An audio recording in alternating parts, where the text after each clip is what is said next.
മുൻമന്ത്രി ജി സുധാകരൻ അങ്ങനെ നിർണായകമായ തീരുമാനം പ്രഖ്യാപിച്ചു കഴിഞ്ഞു. അമ്പലപ്പുഴയിൽ സ്വതന്ത്ര സ്ഥാനാർത്ഥിയായി മത്സരിക്കും.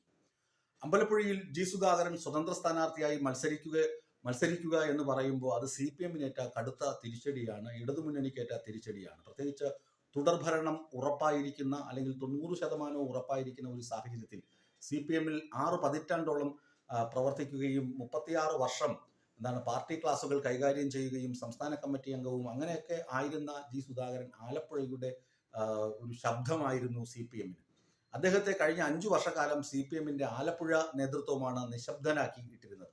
അദ്ദേഹത്തെ ഒരു ബ്രാഞ്ച് കമ്മിറ്റിയിൽ ഒതുക്കി ബ്രാഞ്ചിൽ പോലും പ്രവർത്തിക്കാൻ കഴിയാത്ത ഒരു സാഹചര്യം സൃഷ്ടിച്ച CPM നേതൃത്വത്തിനെതിരെ അല്ലെങ്കിൽ CPM-ന്റെ ഈ കൊള്ളരുതായ്മയ്ക്കെതിരെ കടുത്ത വിമർശനങ്ങൾ പറയുകയും ചെയ്തിട്ടാണ് അദ്ദേഹം മത്സര രംഗത്തേക്ക് വരുന്നത്.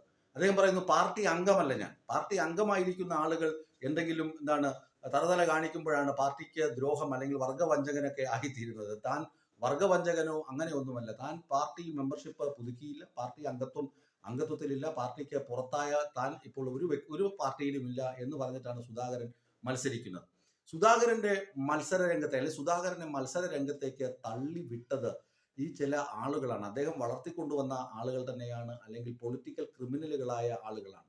ഏകദേശം 45,000-ഓളം പാർട്ടി മെമ്പർഷിപ്പ് ഉള്ള ആലപ്പുഴ ജില്ലയിൽ ഏകദേശം 25 പേരാണ് പൊളിറ്റിക്കൽ ക്രിമിനലുകളായി പ്രവർത്തിക്കുന്നത്. അവർക്ക് ജി സുധാകരൻ ആരാണെന്നറിയില്ല, പാർട്ടി എന്താണെന്നറിയില്ല, പാർട്ടി നയങ്ങൾ എന്താണെന്നറിയില്ല, കമ്മ്യൂണിസ്റ്റ് മാനിഫെസ്റ്റോ എന്താണെന്നറിയില്ല, മൂലധനം എന്താണെന്നറിയില്ല, പാർട്ടിയുടെ പ്രമേയങ്ങൾ, പാർട്ടി കമ്മിറ്റി പാസാക്കിയ പ്രമേയങ്ങൾ, തന്ത്രങ്ങൾ, അതായത് ടാക്ടിക്സുകൾ, ഇതൊന്നും തന്നെ അറിയാതെ വെറുതെ ആളുകളെ വ്യക്തിഹത്യ ചെയ്യുകയാണ്. വ്യക്തിഹത്യ ഇനിയും ആവർത്തിച്ചു കഴിഞ്ഞാൽ പാർട്ടി വിരുദ്ധ വാക്കുകളോ പാർട്ടിക്കെതിരെയുള്ള പരാമർശങ്ങളോ അല്ല ഉണ്ടാവുക, ആത്മീയമായ വാക്കുകൾ ഉപയോഗിച്ച് അതിനെ ചെറുക്കും എന്ന് പറഞ്ഞുകൊണ്ടാണ് അദ്ദേഹം സ്ഥാനാർത്ഥിത്വം പ്രഖ്യാപിച്ചിരിക്കുന്നത്. ഏതായാലും ഞാൻ കഴിഞ്ഞ ദിവസം പറഞ്ഞതുപോലെ തന്നെയാണ്, സുധാകരനെ ഇത്രമാത്രം ദ്രോഹിച്ച് അവമതിപ്പുണ്ടാക്കി അവഹേളനത്തിന് പാത്രമാക്കി ഈ ഒരു മത്സര രംഗത്തേക്ക് തള്ളിവിട്ടതിന്റെ പൂർണ്ണമായ ഉത്തരവാദിത്വം CPM-ന് തന്നെയാണ്, അല്ലെങ്കിൽ ആലപ്പുഴയിലെ CPM നേതൃത്വത്തിന് തന്നെയാണ് എന്നതിൽ ഒരു തർക്കവുമില്ല.